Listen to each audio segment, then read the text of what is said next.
صاحب هاي اللهاي هي طفلي.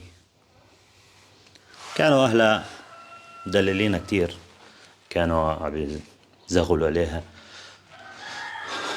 كانوا مبسوطين فيها مثل أي حدا فيكم عنده طفل. قديش بيكون مبسوط؟ عادة هاي بيكون عليها حليب أطفال أو بيكون عليها، فهلأ الأمر مختلف إنه هي عليها دم، بعرف نظهرها كتير.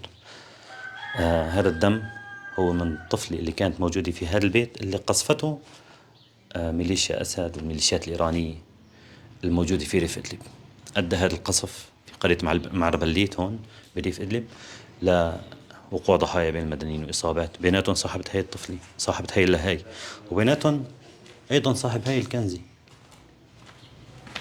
هاي أيضا طفل الظاهر يعني، وبيناتهم صاحب اللي كان نايم على هاي البطانية. طبعا القصف كان بالليل أدى لوقوع ضحايا مصابين بين المدنيين. منلاحظ انه التفاصيل يعني مبينة. الناس كانت حاطة او اصحاب البيت كانوا حاطين اغراض، وربما كانوا ايضا عم يستقبلوا ضيوف بالعيد بهاي الفترة. هذا ابنه كان بينام معه. بكل دول هذا كان بكل بينام معه المناطق الناس بتستقبل بعضها بالعيد وبتهني بعضها، الا هون بالعيد الناس بتعزي بعضها.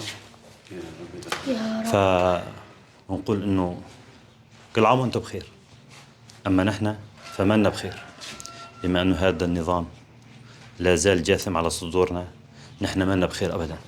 النظام التركي، اصحاب هاي الاشياء عم يموتوا تحت الانقاض، وعم يموتوا بقصف وبسلاح منه محرم دوليا.